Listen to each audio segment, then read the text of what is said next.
There were once a brother and sister who loved each other dearly.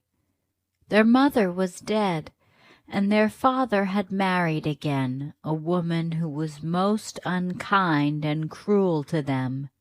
One day the boy took his sister's hand and said to her, "Dear little sister, since our mother died, we have not had one happy hour. Our stepmother gives us dry, hard crusts for dinner and supper. She often knocks us about and threatens to kick us out of the house. Even the little dogs under the table fare better than we do, for she often throws them nice pieces to eat. Heaven pity us! Oh, if our dear mother knew! Come, let us go out into the wide world." So they went out and wandered over fields and meadows the whole day till evening. At last they found themselves in a large forest. It began to rain, and the little sister said, "See, brother, heaven and our hearts weep together." At last, tired out with hunger and sorrow and the long journey, they crept into a hollow tree, laid themselves down and slept till morning. When they awoke, the sun was high in the heavens and shone brightly into the hollow tree. So they left their place of shelter and wandered away in search of water. "Oh, I am so thirsty," said the boy. "If we could only find a brook or a stream." He stopped to listen and said, "Stay, I think I hear a running stream." So he took his sister by the hand and they ran together to find it. Now the stepmother of these poor children was a wicked witch. She had seen the children go away, and following them cautiously like a snake, had bewitched all the springs and streams in the forest. The pleasant trickling of a brook over the pebbles was heard by the children as they reached it, and the boy was just stooping to drink when the sister heard in the babbling of the brook, "Whoever drinks of me, a tiger soon will be." Then she cried quickly, "Stay, brother, stay, do not drink, or you will become a wild beast and tear me to pieces." Thirsty as he was, the brother conquered his desire to drink at her words, and said, "Dear sister, I will wait till we come to a spring." So they wandered farther, but as they approached, she heard in the bubbling spring the words, "Who drinks of me, a wolf will be." "Brother, I pray you, do not drink of this brook. You will be changed into a wolf and devour me." Again the brother denied himself and promised to wait. But he said, "At the next stream I must drink, say what you will. My thirst is so great." Not far off ran a pretty streamlet, looking clear and bright. But here also in its murmuring waters the sister heard the words, "Who dares to drink of me, turned to a stag will be." "Dear brother, do not drink," she began. But she was too late, for her brother had already knelt by the stream to drink, and as the first drop of water touched his lips, he became a fawn. How the little sister wept over the enchanted brother, and the fawn wept also. He did not run away, but stayed close to her, and at last she said, "Stand still, dear fawn. Don't fear. I must take care of you, but I will never leave you." So she untied her little golden garter and fastened it round the neck of the fawn. Then she gathered some soft green rushes and braided them into a soft string, which she fastened to the fawn's golden collar, and then led him away into the depths of the forest. After wandering about for some time, they at last found a little deserted hut, and the sister was overjoyed, for she thought it would form a nice shelter for them both. So she led the fawn in, and then went out alone to gather moss and dried leaves to make him a soft bed. Every morning she went out to gather dried roots, nuts, and berries for her own food, and sweet fresh grass for the fawn, which he ate out of her hand, and the poor little animal went out with her and played about as happy as the day was long.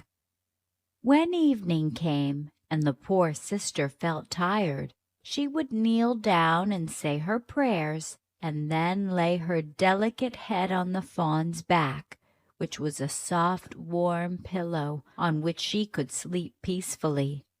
Had this dear brother only kept his proper form, how happy they would have been together!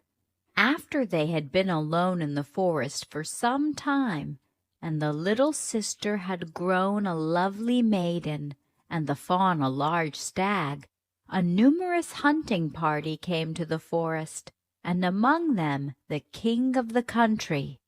The sounding horn, the barking of the dogs, the holloa of the huntsman resounded through the forest and were heard by the stag, who became eager to join his companions. "Oh dear," he said, "do let me go and see the hunt. I cannot restrain myself." And he begged so hard that at last she reluctantly consented. "But remember," she said, "I must lock the cottage door against those huntsmen. So when you come back in the evening and knock, I shall not admit you unless you say, 'Dear little sister, let me in.'" He bounded off as she spoke, scarcely stopping to listen, for it was so delightful to him to breathe the fresh air and be free again. He had not run far when the king's chief hunter caught sight of the beautiful animal, and started off in chase of him, but it was no easy matter to overtake such rapid footsteps. Once, when he thought he had him safe, the fawn sprang over the bushes and disappeared. As it was now nearly dark, he ran up to the little cottage, knocked at the door, and cried, "Dear little sister, let me in." The door was instantly opened, and oh, how glad his sister was to see him safely resting on his soft, pleasant bed. A few days after this, the huntsmen were again in the forest, and when the fawn heard the holloa, he could not rest in peace, but begged his sister again to let him go. She opened the door and said, "I will let you go this time, but pray do not forget to say what I told you when you return this evening." The chief hunter very soon espied the beautiful fawn with the golden collar, pointed it out to the king, and they determined to hunt it. They chased him with all their skill till the evening, but he was too light and nimble for them to catch, till a shot wounded him slightly in the foot, so that he was obliged to hide himself in the bushes, and after the huntsmen were gone, limp slowly home. One of them, however, determined to follow him at a distance and discover where he went. What was his surprise at seeing him go up to a door and knock, and to hear him say, "Dear little sister, let me in." The door was only opened a little way and quickly shut, but the huntsman had seen enough to make him full of wonder when he returned and described to the king what he had seen. "We will have one more chase tomorrow," said the king, and discover this mystery. In the meantime, the loving sister was terribly alarmed at finding the stag's foot wounded and bleeding. She quickly washed off the blood, and after bathing the wound, placed healing herbs on it, and said, "Lie down on your bed, dear fawn, and the wound will soon heal if you rest your foot." In the morning the wound was so much better that the fawn felt the foot almost as strong as ever, and so when he again heard the holloa of the hunters he could not rest. "Oh, dear sister, I must go once more. It will be easy for me to avoid the hunters now, and my foot feels quite well. They will not hunt me unless they see me running, and I don't mean to do that." But his sister wept and begged him not to go. "If they kill you, dear fawn, I shall be here alone in the forest, forsaken by the whole world." "And I shall die of grief," he said, "if I remain here listening to the hunter's horn." So at length his sister, with a heavy heart, set him free, and he bounded away joyfully into the forest. As soon as the king caught sight of him, he said to the huntsman, "Follow that stag about, but don't hurt him."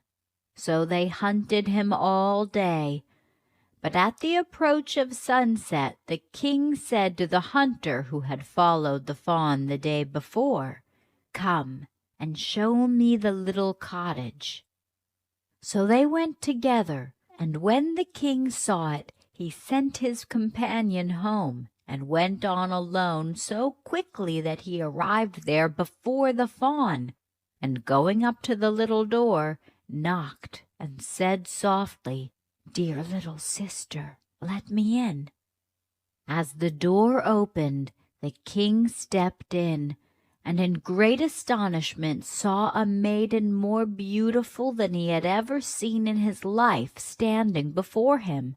But how frightened she felt to see, instead of her dear little fawn, a noble gentleman walk in, with a gold crown on his head.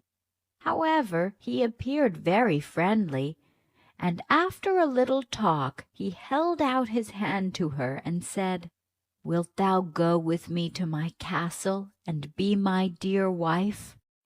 "Ah, yes," replied the maiden, "I would willingly, but I cannot leave my dear fawn. He must go with me wherever I am." "He shall remain with you as long as you live," replied the king, "and I will never ask you to forsake him." While they were talking, the fawn came bounding in, looking quite well and happy. Then his sister fastened the string of rushes to his collar, took it in her hand, and led him away from the cottage in the wood to where the king's beautiful horse waited for him. The king placed the maiden before him on his horse and rode away to his castle, the fawn following by their side. Soon after, their marriage was celebrated with great splendor, and the fawn was taken the greatest care of, and played where he pleased, or roamed about the castle grounds in happiness and safety. In the meantime, the wicked stepmother, who had caused these two young people such misery, supposed that the sister had been devoured by wild beasts, and that the fawn had been hunted to death.